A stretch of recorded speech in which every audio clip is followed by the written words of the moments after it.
Badan Pangan Nasional I Gusti Ketut Astawa. Selamat sore Pak Ketut. Selamat sore Mbak, sehat selalu. Baik, terima kasih telah meluangkan waktu bersama kami di Berita Satu Sore ya Pak ya. Pertama-tama mungkin boleh disampaikan Pak terkait dengan bagaimana pantauan atas stok pangan nasional menjelang Ramadan saat ini. Baik, sebagaimana disampaikan Pak Menko, jelas disampaikan oleh beliau karena memang itu kita selesai rapat koordinasi teknis, rapat koordinasi yang dipimpin oleh beliau. Jelas disampaikan bahwa kondisi pasokan atau stok pangan menjelang Lebaran bahkan sampai akhir tahun pun relatif sangat-sangat cukup, sehingga baik dari sisi beras sampai ke telur ayam, daging ayam ras, daging sapi dan lain sebagainya sangat-sangat cukup untuk menghadapi Lebaran bahkan sampai akhir tahun. Itu yang disampaikan dan memang itu data yang kita miliki. Dan teman-teman bisa melihat ke pasar barang-barang tidak ada yang tidak ada, pasti ada dan relatif sangat banyak. Dari sisi stoknya itu yang dapat kami sampaikan dan itu yang kami pantau dan tiap hari kami pantau posisi stoknya. Demikian Mbak. Baik, nah jika pantauan dari Bappenas menyebutkan bahwa terkait dengan komoditas hampir seluruhnya dalam kondisi yang cukup, bahkan sangat cukup seperti Bapak sampaikan tadi. Lantas mengapa ya Pak ya di pasar seperti tadi salah satu laporan yang disampaikan oleh jurnalis Berita Satu Bella dari Pasar Tebet mengatakan sejumlah komoditas ini mengalami kenaikan harga yang cukup signifikan seperti diantaranya cabai merah juga Pak.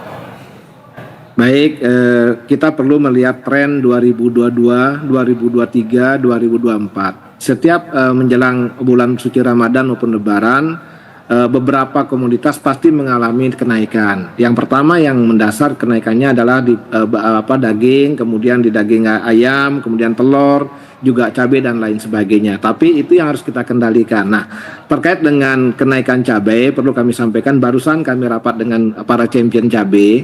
Memang kondisi hujan itu yang tidak memungkinkan mereka memetik, tapi stok di petani itu tinggi.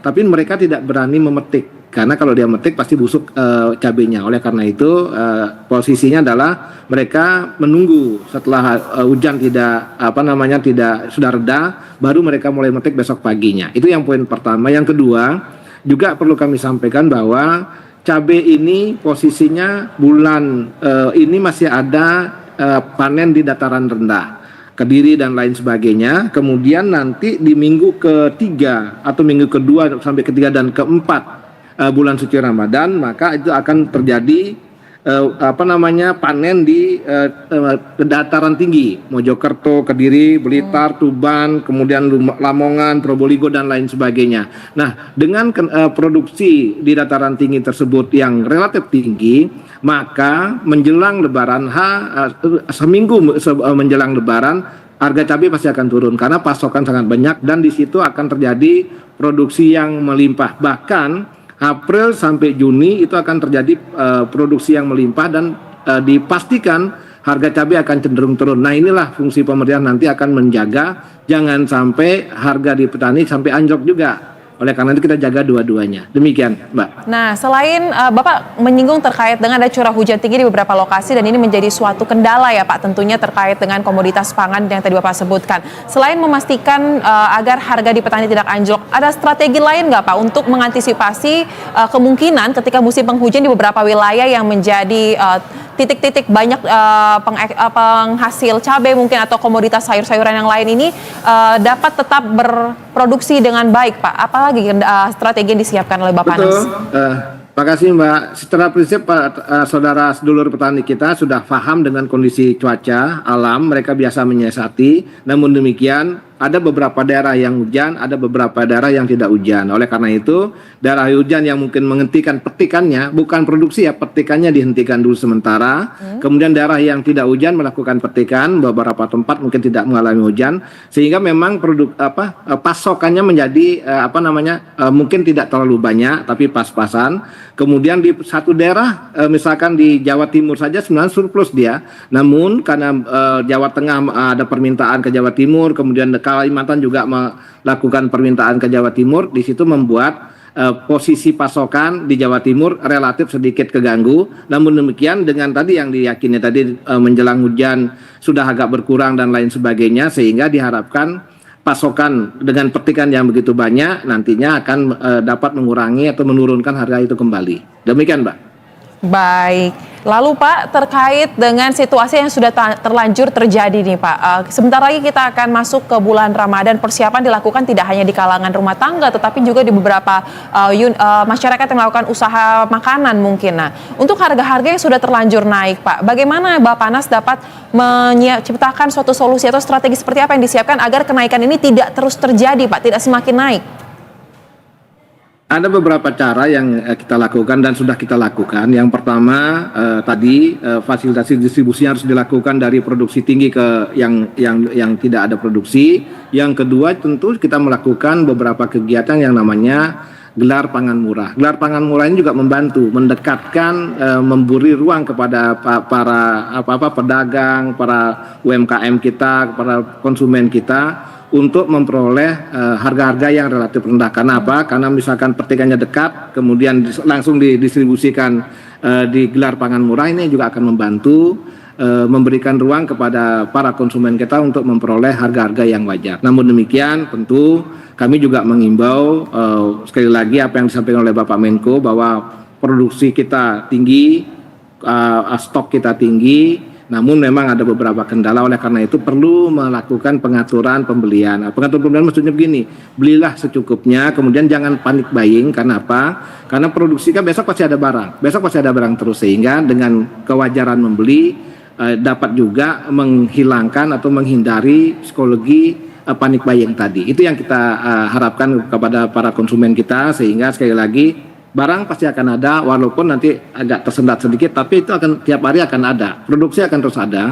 Namun demikian, mudah-mudahan dengan hujan yang relatif sudah bisa kita agak reda dan lain sebagainya, kita berharap khusus untuk cabai bisa kita dorong, kita segera distribusikan. Dan itu pun yang kami sampaikan, yang disampaikan oleh teman-teman sedulur petani kita, bahwa mereka tetap akan mendukung pasokan sebagaimanapun caranya, sehingga pasokan-pasokan khususnya cabai menjelang Ramadan pasti akan ada dan selalu akan ada di pasar-pasar tradisional. Begitupun produk-produk yang lain. Demikian, Mbak. Baik, berarti masyarakat tidak perlu panik ya Pak ya, apalagi sehingga melakukan panik buying karena stok dipastikan aman dan pengendalian harga juga sudah ada strategi yang disiapkan dan akan dilakukan ya Pak ya. Nah, saya tertarik untuk mendalami terkait dengan operasi pasar murah atau penyelenggaraan pasar murah yang Bapak sampaikan tadi. Ini akan dilakukan untuk secara serentak nasional atau bagaimana mekanismenya Pak nanti di lapangan? Baik, Mbak, secara prinsip operasi pasar murah ini memang kita melihat tahun ini kita mulai titiknya di kantor pos, karena memang kantor pos banyak cabang dan lain sebagainya, sehingga mudah kita membuat satu gerai dan lain sebagainya, sehingga titik-titik di kantor pos ini kita lakukan titik-titik operasi pasar, di samping juga gerakan-gerakan pangan murah yang sudah dilakukan oleh dinas-dinas, sehingga harapan kita dengan kondisi banyaknya titik-titik operasi pasar maupun gerakan pangan murah ini memberi ruang kepada masyarakat harga-harga yang relatif murah, sekaligus juga mendorong menarik harga yang tinggi ke arah yang lebih wajar.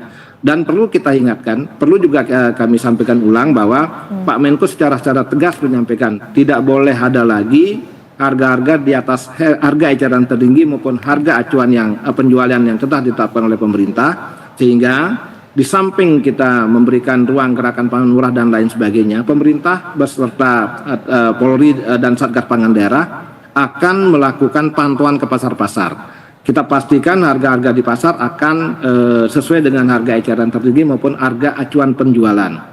Kami tegaskan teman-teman pemasok, distributor dan lain sebagainya tidak boleh lagi menjual dengan harga yang terlalu tinggi kepada pedagang pasar, sehingga pedagang pasar berilah keuntungan yang wajar juga, sehingga pedagang pasar dapat menjual sesuai dengan harga eceran tertinggi maupun harga acuan penjualan yang ditetapkan oleh pemerintah. Ini harus kolaborasi baik dari produsen, distributor maupun pedagang pasar. Itu harus kita pastikan benar-benar harus kita pantau secara baik dan tegas.